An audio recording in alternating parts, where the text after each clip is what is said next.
ceritakan kepadaku, terangkan kepadaku bi asma'i haula, nama-nama mereka yang telah aku tampakkan, perlihatkan kepada kalian wahai malaikat. In kuntum shadiqin, kalau seandainya kalian orang-orang yang jujur, yang benar. Qalu, lantas mereka para malaikat menjawab, subhanaka, maha suci engkau ya Allah, la ilma lana, kami tidak memiliki ilmu, illa ma 'allamtana, kecuali apa yang telah engkau ajarkan kepada kami. Innaka anta 'allamul ghuyub, innaka antal alimul hakim, sesungguhnya engkau ya Allah al-alim, maha berilmu, maha mengetahui dan maha bijaksana. Qala ya Adam, lantas Allah berfirman, wahai Adam, ambiuni, ambihum, wahai Adam, ceritakan kepada mereka, para malaikat tersebut, bi asma'ihim, nama-nama mereka yang telah aku ajarkan kepadamu.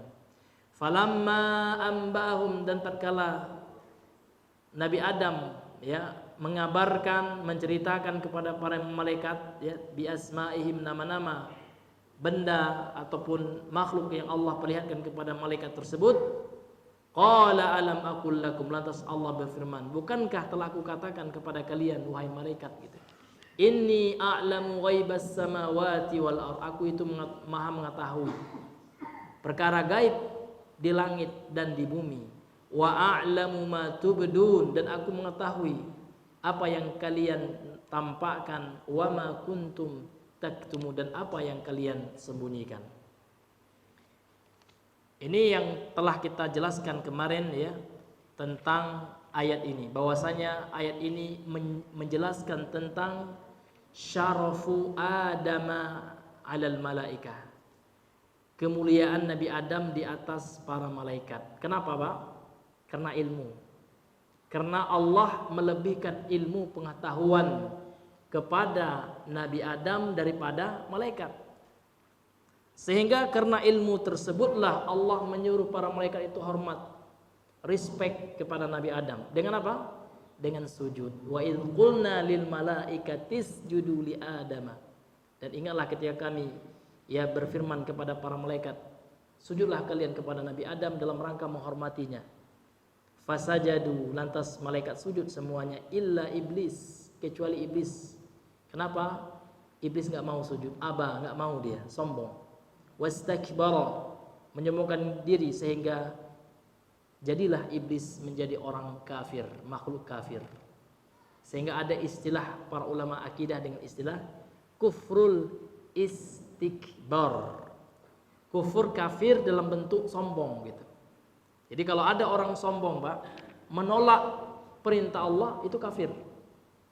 Nah, beda kasusnya nanti ada orang yang tidak melakukan perintah Allah namun dia tidak menolak.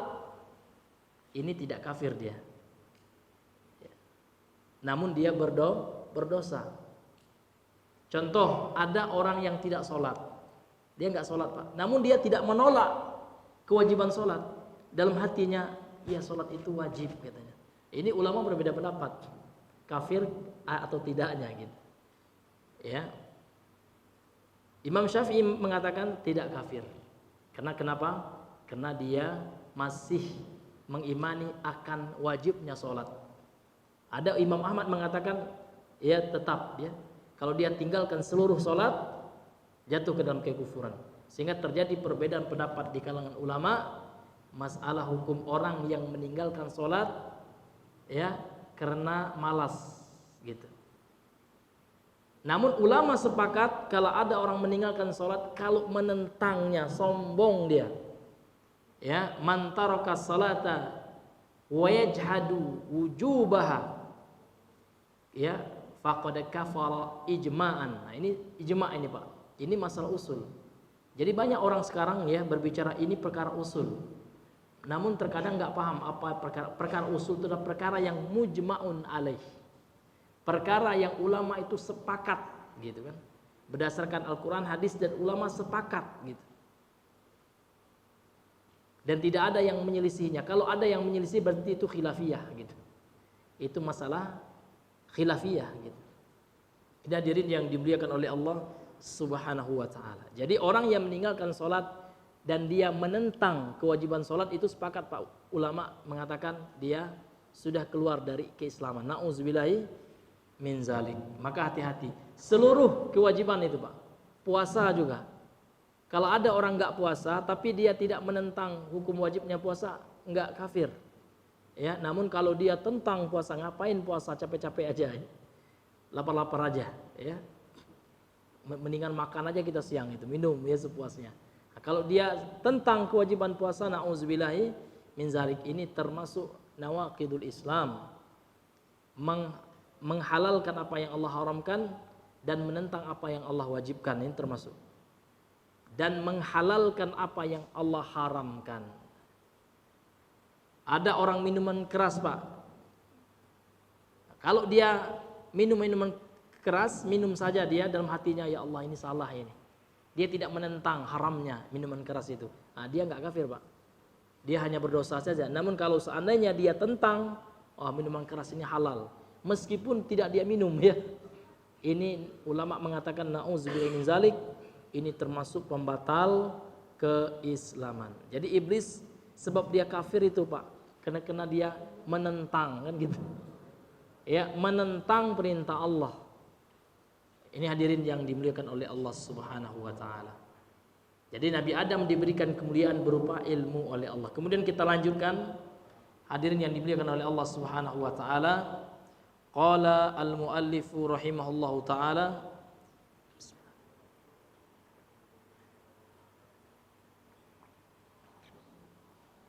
An Anasin anin Nabi sallallahu alaihi wasallam qala, dari Anas, ini Anas bin Malik ya. Dari Nabi sallallahu alaihi wasallam, sesungguhnya beliau bersabda, yajma'ul mu'minuna yaumal qiyamati fayaqulun, orang-orang yang beriman pada hari kiamat akan berkumpul di padang mahsyar.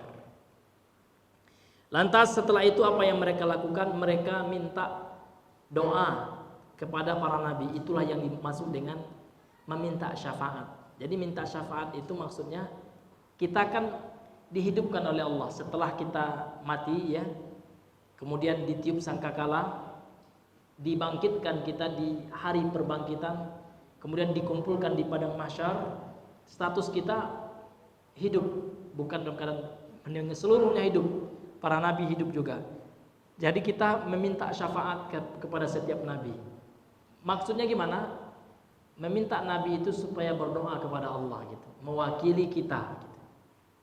Jadi dalam riwayat ini dilanjutkan, lawis tashfa'na ila rabbina ya fayatuna Adam. Lantas orang-orang beriman yang berkumpul di padang mahsyar itu, mereka meminta syafaat untuk menuju Allah melalui para nabi. Fayatuna Adam, lantas mereka mendatangi Nabi Adam. Fayaquluna, lantas mereka berkata, anta abun nas, wahai Nabi Adam, engkau adalah bapaknya manusia. Khalaqakallahu biyadihi, Allah telah menciptakan engkau dengan tangannya. Jadi kita tetapkan, Allah mengatakan Allah memiliki tangan, ya kita tetapkan Allah punya tangan, tanpa kita menyamakan tangan Allah dengan tangan makhluk. Nah, jadi akidah Ahlussunnah itu simple Pak. Kita menetapkan apa yang Allah tetapkan tanpa menyerupakannya dengan makhluk ya. Demikian juga sifat Allah yang lain, Allah Maha melihat. Ya kita katakan Allah melihat. Bukan berarti ketika kita mengatakan Allah melihat, makhluk juga melihat, kita menyamakan Allah dengan makhluk, tidak. Namun kita katakan melihatnya Allah berbeda dengan makhluknya berdasarkan keumuman firman Allah, laisa kamitslihi syai'un. Allah tidak ada yang sama dengannya, sesuatu apapun. Ya. Apa yang kita khayalkan tentang Allah, dan Allah itu berbeda dengan itu. Maka nggak boleh kita khayalkan Allah itu gini, nggak boleh, karena kita belum pernah lihat Allah. Ya, Allah itu berbeda, udah. Jadi kita tetapkan Allah sifatnya sesuai dengan Allah yang tetapkan sendiri dan Rasulnya tetapkan, itu saja. Dan tanpa kita menolaknya, tanpa merubah maknanya, tanpa mengatakan ini majas, ya. Ini nggak boleh Pak, ya.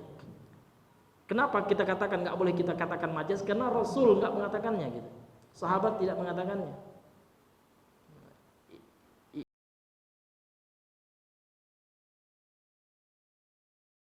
jadilah perantara bagi kami, engkau berdoa kepada Allah supaya kami mendapatkan pertolongan gitu, sehingga kami merasa tentram dari tempat kami ini, ya di padang mahsyar ini. Akan tetapi ini penggalan saja Pak, karena hadis ini dijadikan dalil itu, syahidnya, penguat dari hadis ini wa 'allamaka asma'a kulli syai'in gitu. Bahwasanya Allah mengajarkan kepada Nabi Adam nama segala sesuatu.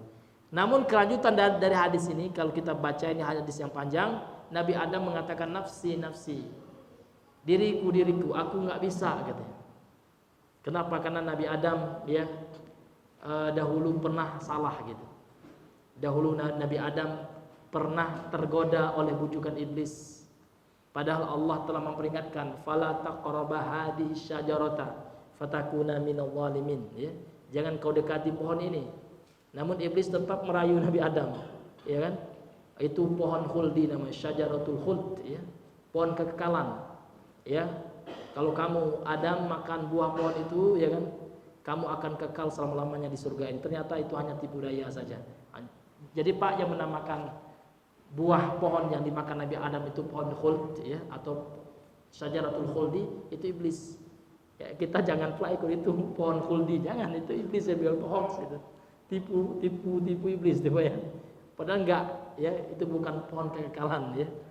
Ini hadirin yang dimuliakan oleh Allah Subhanahu wa taala. Lantas kemudian pergilah Nabi Adam pergilah kaum muslimin ke nabi yang lainnya.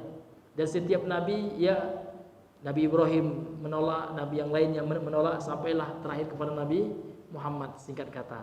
Dan Nabi Muhammadlah yang yang berdoa kepada Allah sebagai syafaat kepada Allah Subhanahu wa taala. Ini redaksi hadisnya. Banyak orang yang berdalil, ya, kan boleh kita minta syafaat kepada nabi gitu, ya.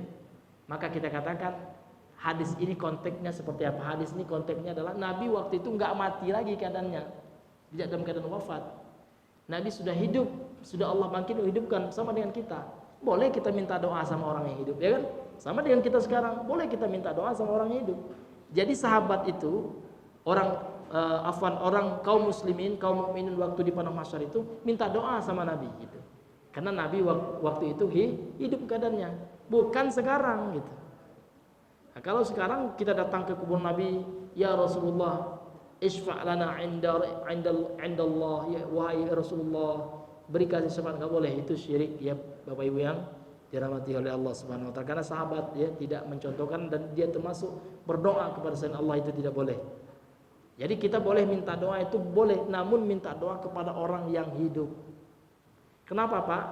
Karena orang yang hidup, ya, mereka masih beribadah kepada Allah, masih berdoa kepada Allah.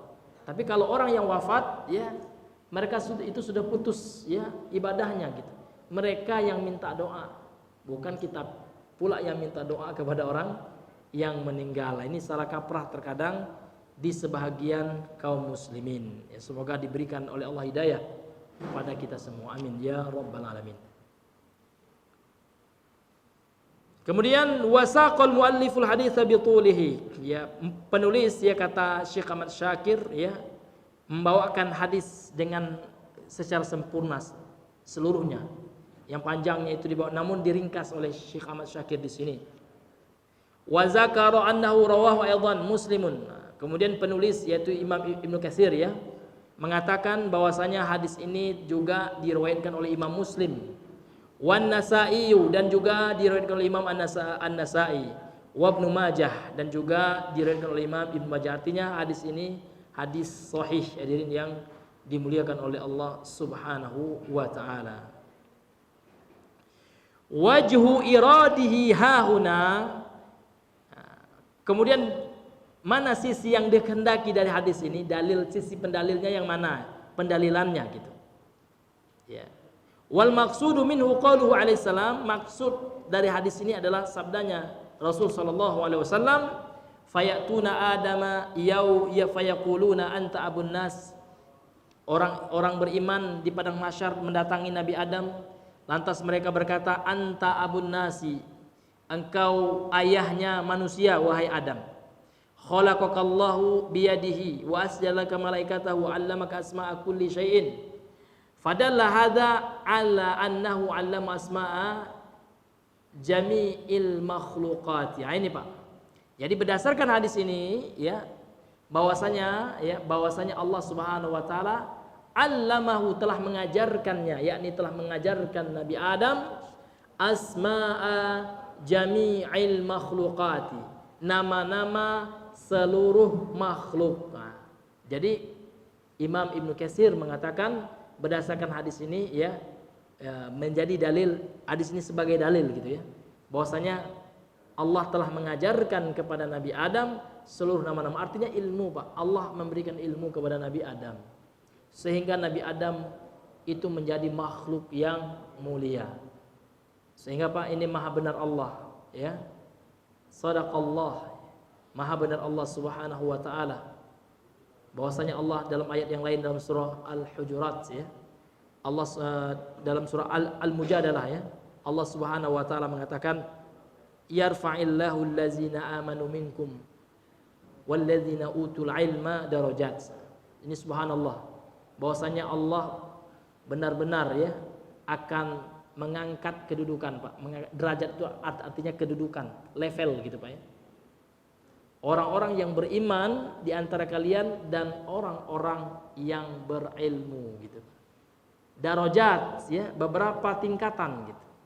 Sehingga Pak, orang-orang yang berilmu itu kelak di akhirat kedudukannya diangkat oleh Allah Subhanahu wa taala. Ini menunjukkan keutamaan ilmu. Maka untuk itu Pak, menuntut ilmu ini tidak sia-sia. Ya. Menuntut ilmu agama itu sesuatu yang besar pahala di sisi Allah Subhanahu wa taala. Akan tetapi syarat mutlaknya adalah niat. Nah, makanya para ulama selalu menyuruh ya kita untuk memperbaharui niat. Sampai-sampai Imam Ahmad mengatakan talabul ilmi la ya'diluhu syai'un in sohat niyatuhu. Menuntut ilmu agama itu tidak ada yang menandingi kedudukannya gitu. Artinya pahalanya besar ya, darajatnya kelak di hari kiamat Allah tinggikan jauh Pak. Ya kan? Dibandingkan orang-orang yang jahil, orang-orang yang tidak berilmu. Ya, namun syaratnya in sohat niyatuhu, apabila niatnya benar gitu. Makanya para ulama kita, Al-Imam Ibnu Utsaimin misalkan, ulama kontemporer ya, dalam bukunya Kitabul Ilm dan kitab beliau adab menuntut ilmu, maka yang pertama sekali adalah beliau bahas tentang niat gitu. Karena kalau seandainya orang itu tulus niatnya dalam menuntut ilmu agama, maka dia menuntut ilmu agama adalah untuk ya senantiasa mendekatkan dirinya kepada Allah, supaya dia semakin takut kepada Allah. Ya, bukan semakin banyak ilmu kita, semakin tinggi ilmu kita, semakin kita merasa tinggi, semakin kita suka cari kelemahan saudara kita gitu. Karena kalau seandainya saudara kita dicari kelemahannya pasti ada lah gitu. Karena kita ini manusia Pak, kita bukan nabi, ya kita nggak maksum, pasti banyak salah kita, ya pasti banyak kekeliruan kita. Namun orang yang ikhlas, orang yang memang jujur, dia memiliki adab, ya dia akan tabayun, dia akan nasihati dengan empat mata. Dia tidak akan menceritakan aibnya, menyebarkan aib saudaranya dalam rangka untuk apa? Untuk menjatuhkan harga diri saudaranya. Ini luar biasa. Karena zaman sekarang ini luar biasa fitnah. Zaman sekarang yang mesti kita berhati-hati di dalamnya. Ya. Jangan sampai kita jatuh ke dalam hal-hal yang bisa menjatuhkan ya harga diri saudara kita, karena itu adalah hal yang besar di sisi Allah Subhanahu wa taala, kehormatan saudara kita. Apalagi kita menyinggung agamanya, bahkan ya menfitnah. Nah, ini luar biasa hadirin yang harus kita berhati-hati. Makanya kita betul-betul dalam agama ini tasabbut. Ya, tasabbut itu artinya cross check betul-betul. Ya, apabila datang suatu berita misalkan, betul-betul diperjelas, tabayyun. Ya. Bahkan Allah Subhanahu wa taala ya mengatakan, ya ayyuhallazina amanu in ja'akum fasikum binaba'in fatabayyanu gitu. Kalau seandainya ada seorang ya yang fasik gitu yang datang, maka hendaknya engkau cross check dulu. Jangan dimakan mentah-mentah gitu, Pak. Tanpa kita tanya dulu, tanpa kita pertimbangkan dulu gitu. Ini hadirin yang dimuliakan oleh Allah Subhanahu wa taala. Jangan dalam agama ini kita tasarru' gitu ya. Musta'jil. Tasarru' itu artinya tergesa-gesa. Ya, gegabah. Jadi kalau seandainya kita lihat ya teman kita atau siapalah ya salah, langsung kita sebarkan kesalahannya gitu ya. Dalam rangka apa? Nah, dalam rangka ya akan menimbulkan fitnah gitu. Maka hendaknya kita ya tabayun dahulu, bicarakan dengan baik dahulu gitu. Ini hadirin yang dimuliakan oleh Allah. Kalau pada zaman dahulu Pak, ya para sahabat ya mereka itu tabayun ya. Orang yang mendengar berita itu tabayun gitu. Ya. Kalau zaman sekarang enggak ya, terbalik. Malahan yang tabayun itu orang yang dituduh, dia yang menghubungi. Seharusnya yang orang yang menuduh harus tabayun sebenarnya, klarifikasi kepada orang yang dituduh. Ini enggak, orang yang dituduh pula yang terkadang bertanya kan gitu. Terbalik Pak ya. Yang menuduh kadang diblokirnya nomornya. Iya. Iya, dia minta ini sebenarnya seperti Pak akhi gini-gini. Jadi ketika yang dituduh ini menjelaskan panjang lebar gini-gini, diblokirnya. Masya Allah ya. Seharusnya dia datangin pada mata apalah kan kita ngomong baik-baik kan gitu. Kita kan saudara gitu kan. Iya. Ini hadirin yang dimuliakan oleh Allah Subhanahu wa taala, hal yang mesti kita perhatikan. Ya Allah Subhanahu wa taala kalau kita lihat akhir-akhir dari surah Al-Hujurat itu ya sudah menjelaskan kepada kita pentingnya persatuan ya, ukhuwah Islamiyah itu penting Pak. Sehingga Allah Subhanahu wa taala menutup seluruh jalan yang bisa merusak ukhuwah Islamiyah itu. Sehingga Allah mengatakan ya ayyuhalladzina amanu ja'tanibu katsiran minadh dhann inna ba'dadh dhanni ism. Allah mulai dengan seruan kepada orang Islam itu jangan banyak prasangka gitu. Jangan buruk sangka.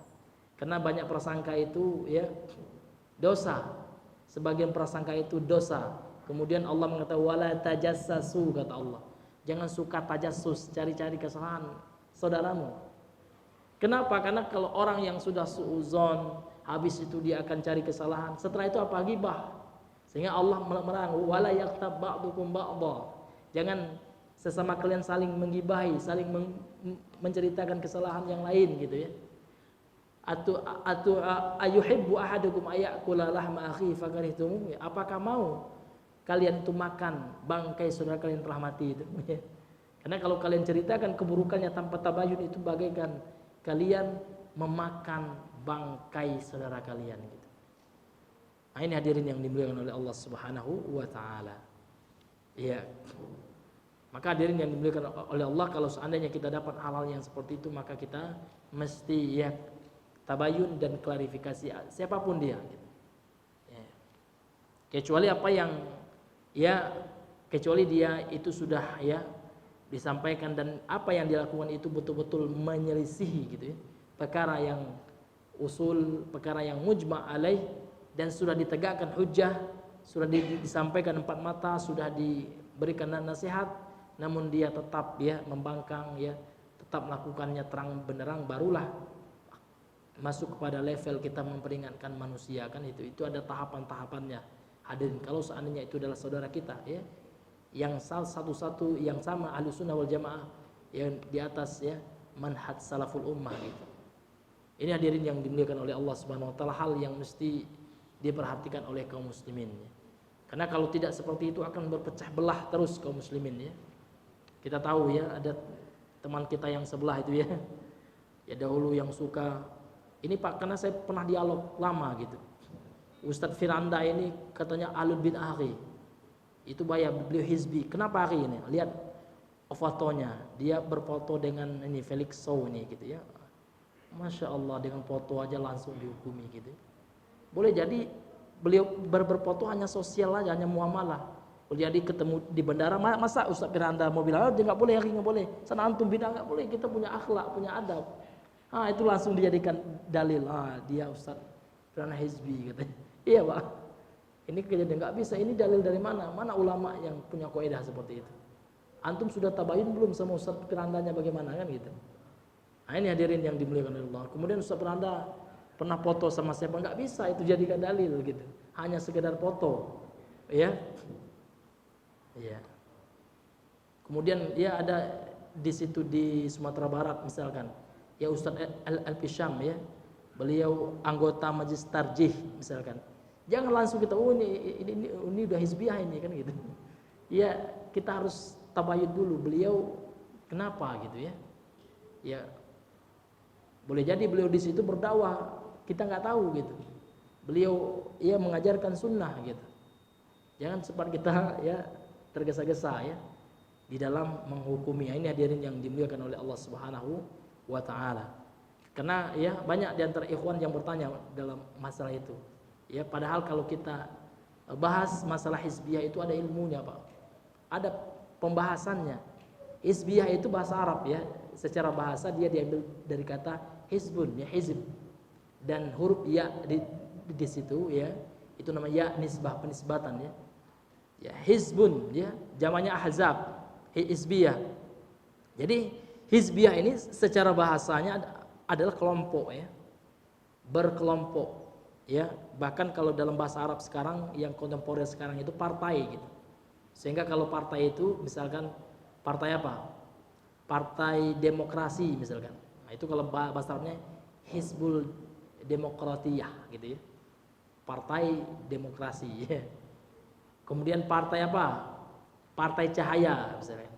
Ada di Mesir ya Hizbun Nur gitu. Jadi yang sebenarnya hizbiyah itu apa gitu ya. Jadi hizbiyah itu tidak identik dengan orang yang memiliki kelompok. Misalkan ada yayasan, ada ketuanya, ya kan? Ini ya tidak langsung semata-mata orang yang katakan orang yang ada ketuanya, kelompoknya langsung kita cap ya. Orang itu hizbiyah, tidak seperti itu gitu. Karena kita harus merujuk kepada fatwa ulama kita. Salah seorang ulama ya yang sangat kompeten di bidang tahzir, di bidang jar wa ta'dil hari ini, yakni Syekh Rabi bin Hadi Al-Madkhali ya. Beliau dalam kitabnya ya, beliau menerangkan masalah hizbiyah. Hizbiyah itu apa? Hizbiyah itu adalah kata beliau fata'assubu li fikrin muayyan. Hizbiyah itu adalah fanatik dengan suatu pemikiran, dengan suatu pendapat gitu. Yang mana yukhalifu kitab Allah wa sunnatar rasuli, yang mana pendapat itu jelas-jelas menyelisih Al-Quran ya, menyelisih Al-Quran dan sunnah Nabi yang jelas gitu Pak. Misalkan sunnah Nabi jelas mengatakan ya bahwasanya kita itu harus ya taat kepada pemerintah. Wa in ya ta'ammaru alaikum abdun habasyiyun ya, kalau meskipun yang memimpin kalian itu adalah budak, ya kan? Selama dia muslim kita taati. Jangan memberontak gitu. Ya, jangan keluar dari ketaatannya. Itu kan hadis Nabi ya. Tiba-tiba ada yang mengatakan kita boleh memberontak, bahkan kita boleh ya membunuh, menghalalkan darah pemerintah. Itu kalau kita taati pemahaman seperti itu hizbiyah itu. Itu adalah hizbiyah, karena hizbiyah itu adalah fanatik pada suatu pendapat yang jelas-jelas pendapat itu menyelisih Al-Quran dan Sunnah. Kata Syekh Rabi ini Pak ya, ulama kita. Wal muwalatu wal muadatu alaih hadza tahazzubun, inilah tahazzub hizbiyah itu. Kemudian wala, loyal kita, pro kita, dan kita membenci orang lain ya di atas pemikiran yang menyelisihi Al-Quran dan Sunnah ini. Hadza tahazzub, ini adalah hizbiyah itu seperti ini. Walau lam yunazzim ya, atau walau lam yunazzam, meskipun dia belum berupa tanzim. Tanzim itu Pak berupa organisasi gitu ya. Ada ketuanya, walaupun dia kan nggak ada organisasinya, namun pendapat yang diikuti dari seseorang itu menyelisih Al-Quran dan Sunnah, itu hizbiyah itu. Ya. Dan dia wala dan bara ya, dia loyal dan dia memusuhi orang lain ya di atas pendapat itu yang menyelisih Al-Quran dan Sunnah gitu. Maka inilah yang dikatakan dengan apa? Dengan Hizbiyah itu hadirin yang dimuliakan oleh Allah Subhanahu wa taala. Jadi ya walaupun seseorang itu tidak masuk ke dalam suatu yayasan, misalkan tidak ada organisasinya, ya, namun dia memiliki pemahaman yang menyelisih Al-Quran dan Sunnah, itu juga hizbiyah gitu. Atau dia organisasinya menyelisih jelas Al-Quran dan Sunnah gitu. Ini tentu itu juga hizbiyah. Maka hati-hati Pak ya. Ya, karena hizbiyah ini adalah kalau dalam Al-Quran ya Allah berikan kepada sifat orang-orang musyrik kan gitu. Jadi hizbiyah itu adalah sifat orang-orang kaum musyrikin. Bagaimana sifat mereka? Mereka memecah belah agama ya dengan menyembah selain Allah, dengan menjadikan Tuhan selain Allah Subhanahu wa taala ya. Sehingga dalam Al-Qur'an Allah mengatakan minalladzina farraqu dinahum, dari orang-orang yang memecah belah agama mereka, wa kanu syi'an, mereka itu berkelompok-kelompok. Kullu hizbin, ya setiap hizb, ya setiap kelompok ya. Bima ladaihim farihun, mereka merasa berbangga apa yang ada di kelompoknya yang jelas-jelas menyelisihi Al-Quran dan Sunnah. Kemudian Allah melanjutkan, la takunu minal musyrikin, jangan kalian itu menjadi seperti orang-orang musyrik. Alladzina farraqu dinahum, yang telah memecah belah agama mereka, gitu ya. Kemudian menjadikan mereka berkelompok. Kalau orang musyrik itu banyak kelompoknya Pak. Ada yang menyembah Lata, ada yang menyembah Uzza, ya, dan semuanya menyelisih Al-Quran, gitu, menyelisihi syariat Allah Subhanahu Wa Taala. Demikian juga kata Imam Ibnu Katsir ya, setiap kelompok-kelompok yang menyelisih Ahlussunnah wal Jamaah, itulah yang hizbiyah itu, seperti Khawarij, Qadariyah, ya, Jabariyah, kemudian sekte-sekte yang menyelisihi Islam, Asy'ariyah, ya, Maturidiyah dan yang lainnya gitu ya. Nah, ini ya, kalau kita baca tafsir Al-Imam Ibnu Katsir rahimahullah, yang menyelisihi jalannya ya, manhajnya Rasulullah dan para sahabatnya, itu yang hizbiyah. Ini hadirin yang dimuliakan oleh Allah Subhanahu wa taala. Jadi nggak bisa dimutlakan gitu. Orang ada ketuanya, ada yayasannya langsung dia hizbiyah, enggak ya. Kita harus rinci dahulu. Kita lihat bagaimana pemahamannya, kita tabayun gitu. Apakah dia membangun walak dan baroknya di atas organisasi itu atau tidak gitu ya. Maka tidak boleh kita langsung memponisnya. Ini hadirin yang dimuliakan oleh Allah Subhanahu wa taala. Syekh Rabi ya ketika memponis orang itu, sebagaimana beliau juga pernah memponis Syekh Abdul Hasan ya. Maka Syekh Rabi mengatakan sabartu alaihi salasina aman ya. Saya itu sabar ya. Saya nasihati Abdul Hasan ini, kata beliau ya, selama 30 tahun ya. Sebelum saya memboikotnya, ya, menyuruh orang tidak mengambil ilmunya, sebelum saya menghajarnya, mentahzirnya gitu. 30 tahun beliau sabar menasihatinya. Nah, kita sekarang kan enggak ngomong aja nggak pernah gitu ya, langsung. Ini luar biasa hadirin yang dimuliakan oleh Allah. Maka jauh sekali dari bagaimana manhajnya para ulama dalam masalah ini gitu.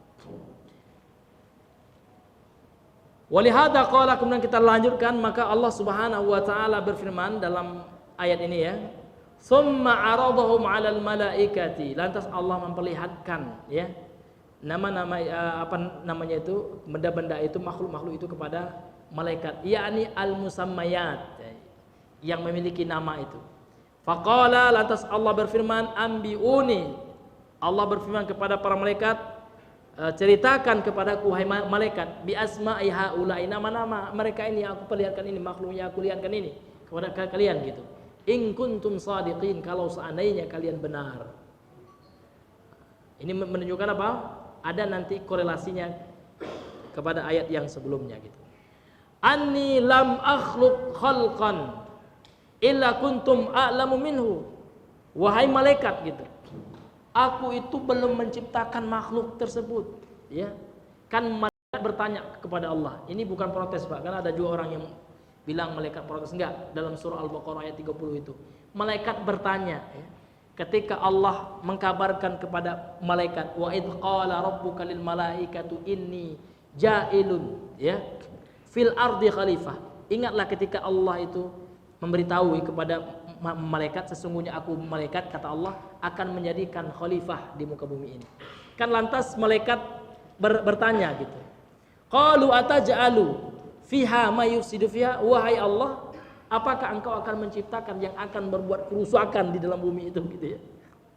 Wa yasfiku dima, dan yang akan menumpahkan darah, sedangkan kami selalu bertasbih memujimu, mensucikan namamu gitu.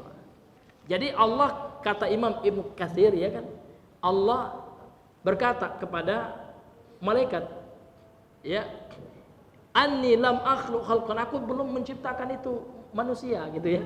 Kan ketika Allah mengatakan itu kepada malaikat, Allah belum menciptakan Nabi Adam gitu. Allah hanya ngasih informasi dulu, pemberitahuan awal gitu, akan menciptakan khalifah, kan belum Allah ciptakan Adam waktu itu. Sehingga Imam Ibnu Katsir mengatakan di sini, Allah mengatakan kepada malaikat, anni lam akhluq khalqan, aku belum menciptakan makhluk itu gitu.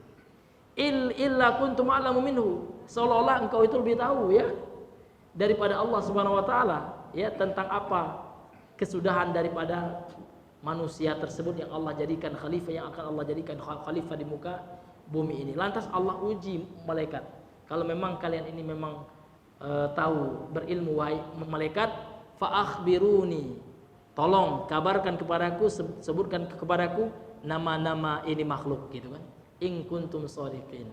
Lantas ya malaikat tidak bisa ya menjawabnya gitu ya. Ternyata Nabi Adam ya khalifah yang akan Allah ciptakan dari anak keturunan Nabi Adam itu, manusia sebagai pemimpin di muka bumi ini, lebih mengetahui daripada malaikat. Sehingga malaikat ya dengan ketundukannya, dengan ketundukannya, kerendahannya kepada Allah, ya malaikat mengatakan, qalu subhanaka la ilma lana illa ma 'allamtana. Jadi malaikat ya tidak menyombongkan diri, karena malaikat memang seperti itu, makhluk yang sangat tunduk patuh kepada Allah. Maka sangat jauh sekali api dari panggang, Pak. Kalau ada orang katakan, ini dalilnya demon, ini Pak, malaikat aja demon sama Allah, nauzubillah ya. Sangat jauh sekali, Pak. Enggak pernah ada ahli tafsir yang mengatakan seperti itu. Ya, karena orang-orang suka demon terkadang pakai ayat ini. Iya. Malaikat aja protes sama Allah, masa kita nggak boleh protes gitu kan? Nah, ini hadirin yang dimuliakan oleh Allah. Ya, ini nggak benar. Malaikat itu sangat takut sama Allah, sangat tunduk sama Allah. Malaikat itu hanya bertanya kan gitu. Tidak dalam rangka memprotes, ya, menentang gitu. Baik ya, karena waktu sudah masuk ya. Kita ya lanjutkan sedikit kalau masih ada waktu setelah sholat isya. Subhanakallahumma bihamdika, asyhadu an la ilaha illa anta, astaghfiruka wa atubu ilaik. Assalamualaikum warahmatullahi wabarakatuh.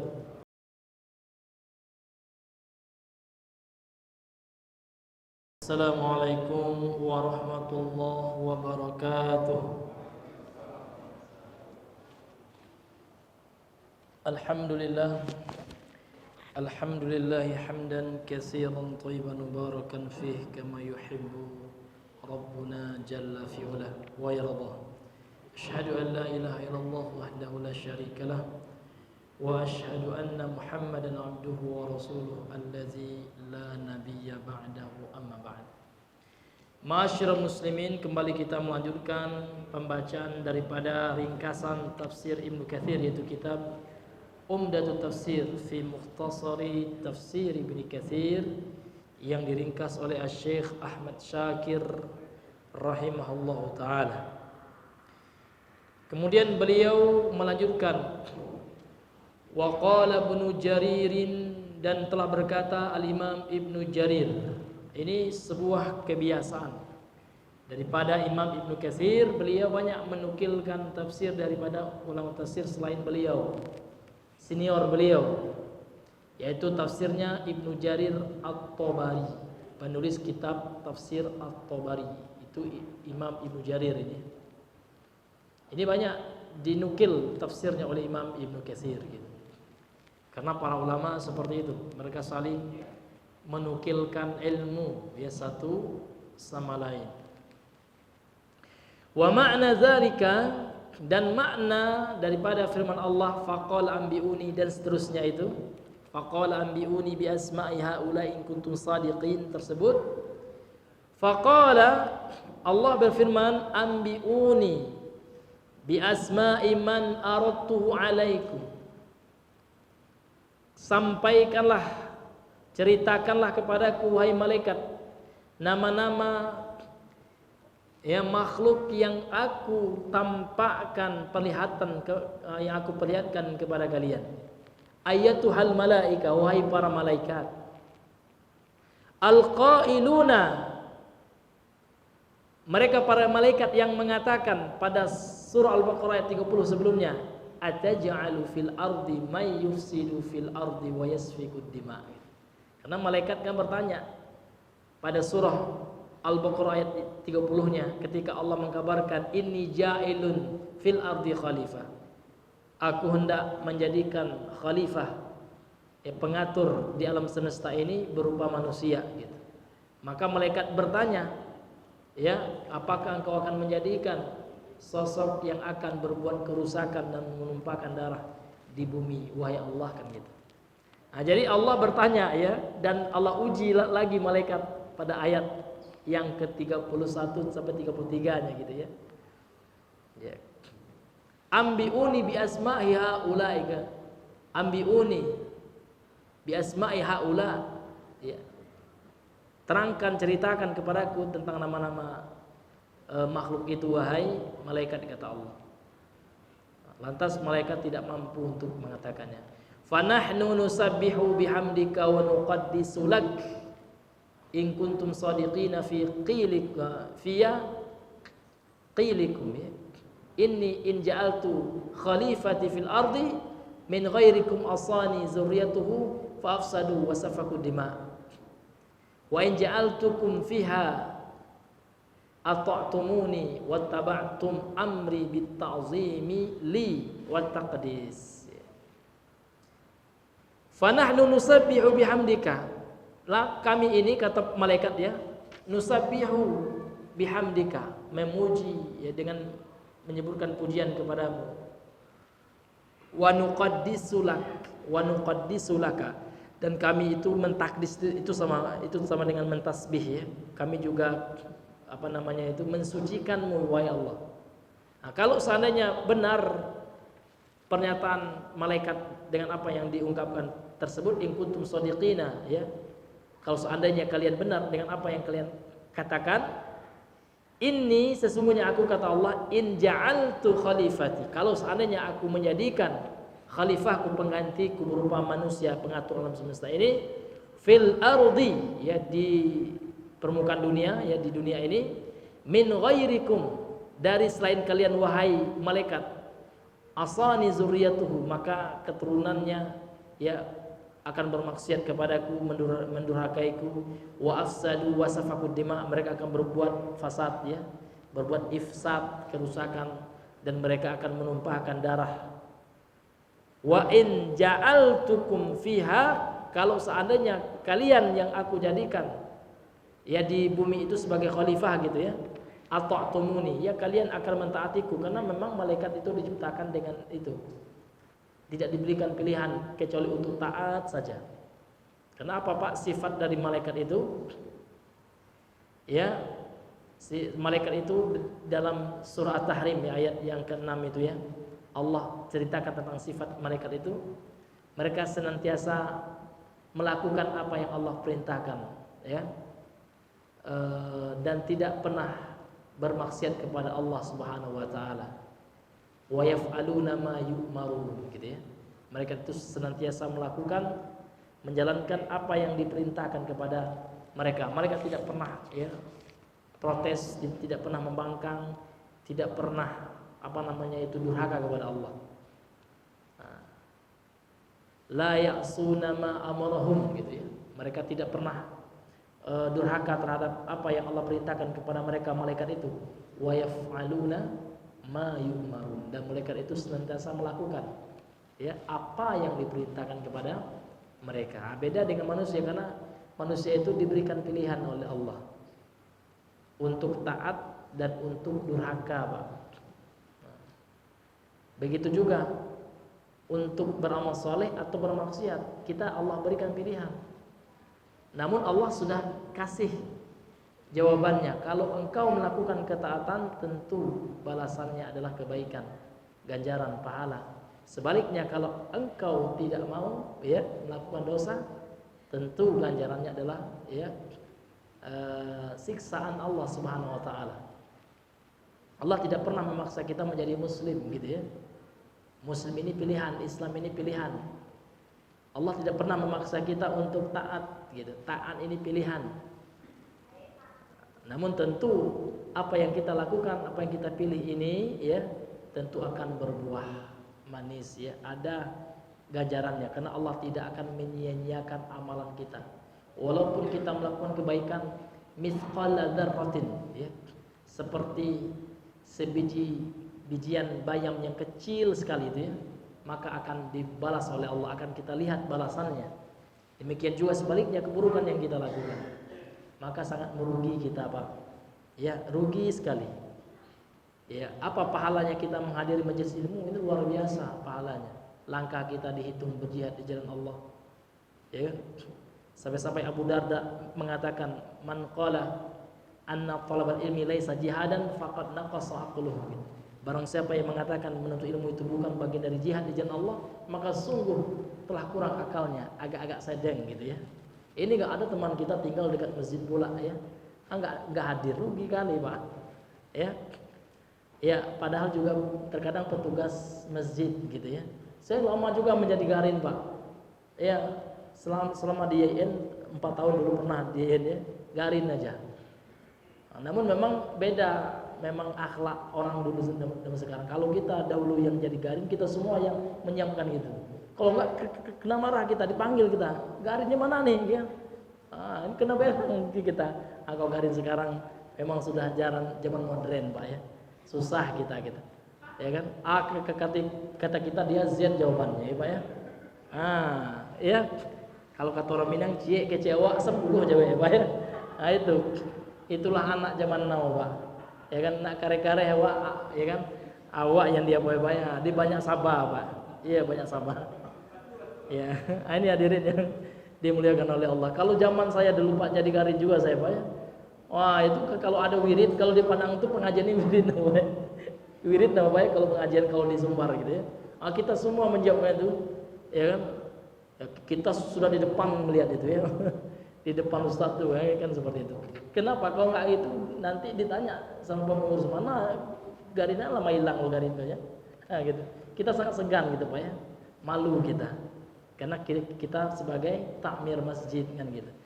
Ini hadirin yang dimuliakan oleh Allah. Apalagi kita sudah kenal sunnah ya, pengajian sunnah ya. Kok kita enggak hadir, kecuali kita minta izin Pak saya sakit ya.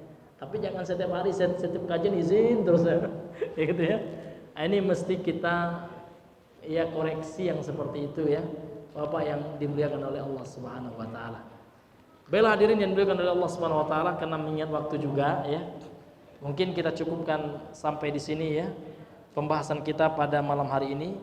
Sebelum kita tutup, mungkin ada di antara bapak-bapak sekalian yang ingin bertanya gitu ya. Kalau kami ada jawabannya, insya Allah kita berbagi di majelis kita malam hari ini.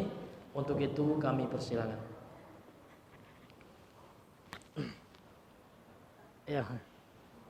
Waalaikumsalam warahmatullahi wabarakatuh. Iya ya.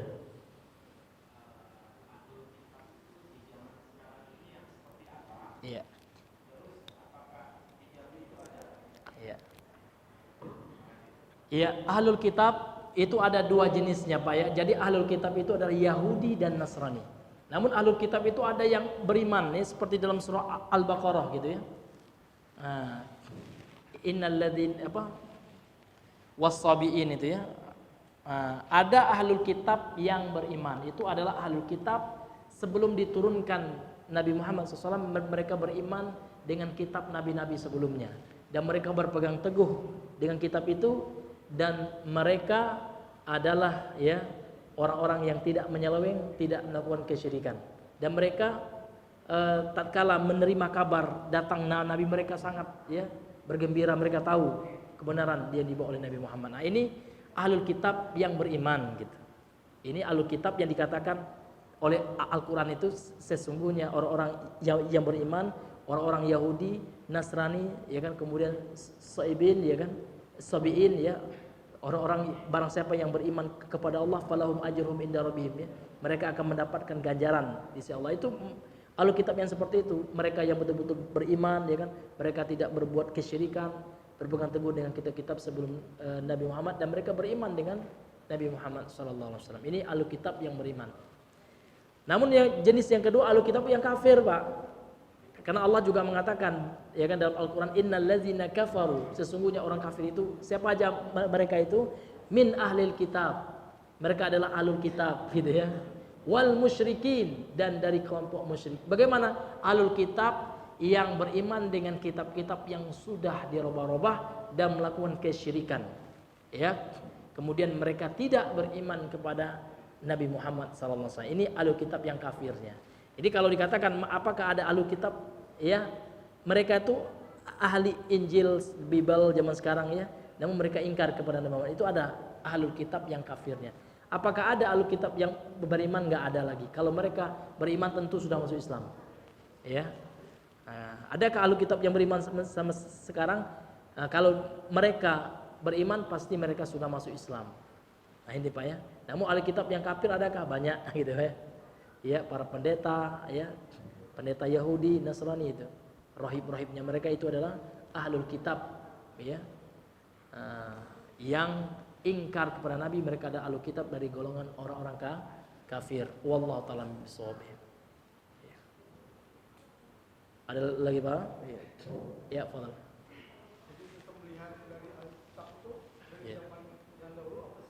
Nah ini terjadi khilaf di antara ulama, namun yang dirajihkan oleh ulama kita, sebagaimana ulama kontemporer kita ya, Syekh bin Baz ya, itu umum sifatnya. Ya, orang ahlul kitab yang sekarang pun sesembelihannya boleh kita makan. Nah, kemudian boleh wanitanya kita nikahi, halal kalau dalam segi hukum syariat fikih halal gitu. Nah, namun ya yang tidak boleh itu kalau perempuan kita dinikahi ahli kitab, itu nggak boleh, nggak sah, nikahnya itu batil gitu. Nah itu Pak.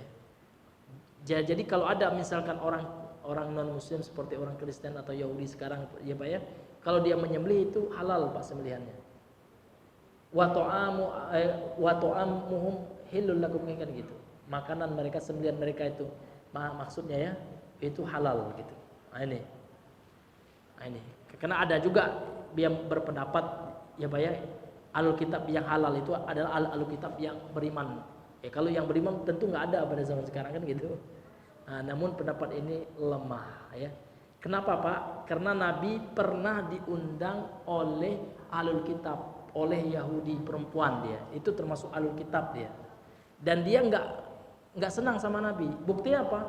Ya dia meracuni ya makan Nabi. Nabi sendiri yang mengatakan ini dalam Sahih Al-Bukhari ini Pak. Nah, seperti itu. Artinya Nabi memakan sembelihannya gitu. Ini dalilnya tuh. Ya wallahu taala alam bisawab.